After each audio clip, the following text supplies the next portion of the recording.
सालों पहले लखनपुर नाम के राज्य में भीमा नाम के राजा का शासन हुआ करता था। वह बहुत महत्वाकांक्षी था और अपनी प्रजा से बहुत प्यार करता था। उनके राज्य में चारों ओर खुशहाली थी, लेकिन राजा रानी खुद हमेशा दुखी रहते थे। उनके पास धन, दौलत, शोहरत सब कुछ था, लेकिन उनकी संतान न थी। संतान पाने के लिए राजा और रानी पूजा पाठ, जप तप सब करके देख चुके थे, लेकिन कोई फायदा नहीं हुआ। एक दिन महर्षि के कहने पर राजा ने महायज्ञ कराने का फैसला किया। यज्ञ और भगवान के प्रताप से राजा को एक बहुत सुंदर कन्या की प्राप्ति हुई। राजा रानी के साथ पूरी प्रजा खुशी से झूमने लगी। राज्य में चारों तरफ खुशी का माहौल छा गया। राजा ने सारे नगर वासियों को पिता बनने की खुशी में भोज पर आमंत्रित किया। धीरे धीरे समय बीतने लगा।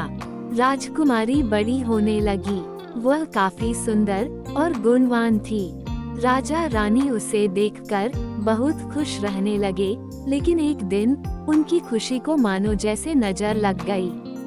राजकुमारी बीमार पड़ गई।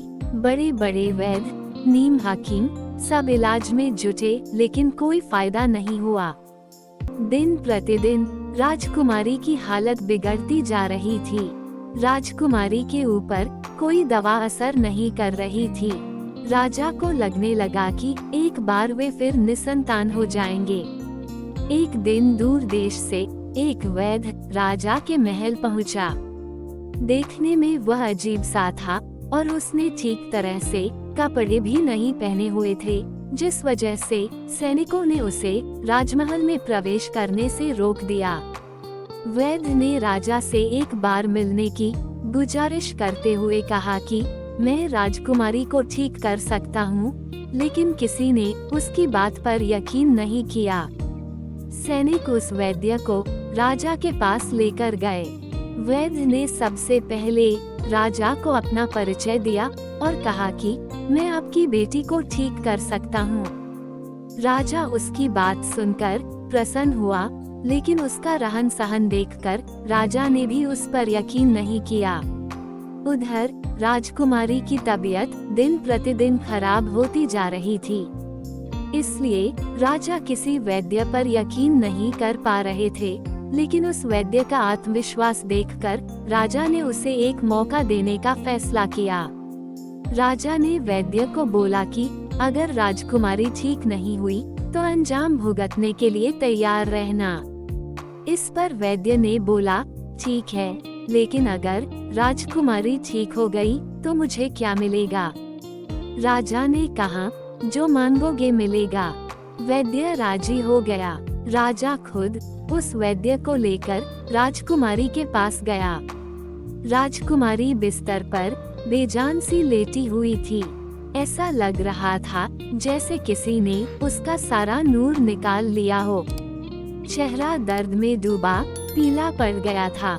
वैद्य राजकुमारी के करीब पहुंचा और नब्ज टटोलने लगा।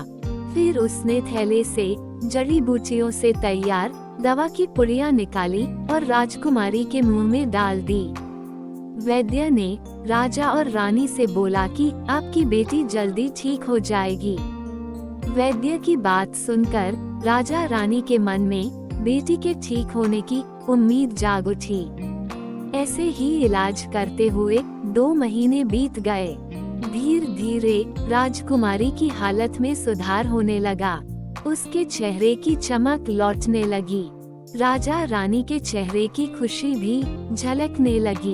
एक दिन वैद्य ने राजा से कहा, महाराज, राजकुमारी अब ठीक हो गई हैं।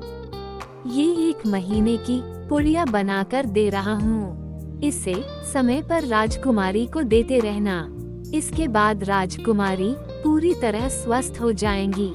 ये बीमारी दोबारा उनके पास भी नहीं फटकेगी। अगले दिन राजा ने वैद्य को अपने पास बुलाया और कहा कि वादे के मुताबिक मैं तुम्हें तुम्हारा इनाम देना चाहता हूँ। बताओ तुम्हें क्या चाहिए? वैद्य बोला, सोच लीजिए राजा जी, आप अपने वादे पर कायम रह पाएंगे। राजा ने बोला, तुमने मेरी बेटी को स्वस्थ किया है, बोलो क्या मांगते हो। वैद्य ने मुस्कुराते हुए कहा, आपका आधा राज्य और बेटी का हाथ। इतना सुनते ही राजा आग बबूला हो गया। उसने कड़कते हुए कहा, तुम होश में तो हो? अगर तुमने मेरी बेटी के प्राणों की रक्षा न की होती तो तुम अब तक यमलोक पहुंच गए होते।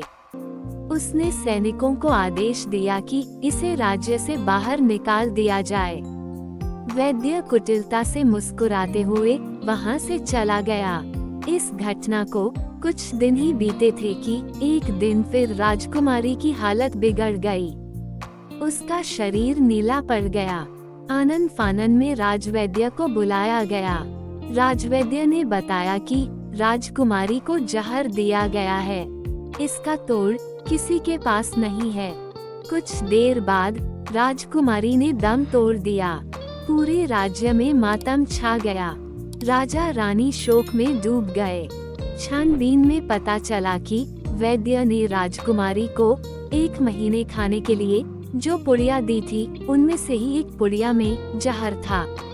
वैद्य को पहले ही शक था कि राजा उसकी बात नहीं मानेगा, इसलिए उसने एक पुड़िया में जहर भर कर रखा था। उसने सोचा कि अगर राजा शादी के लिए मान जाता है तो वह जहर वाली पुड़िया हटा देगा, लेकिन अगर नहीं माना तो इसकी सजा राजकुमारी को भुगतनी होगी। वैद्य की चाल कामयाब हो गई। कहानी से सीख, अगर किसी से कोई वादा किया है तो उसे पूरा जरूर करना चाहिए।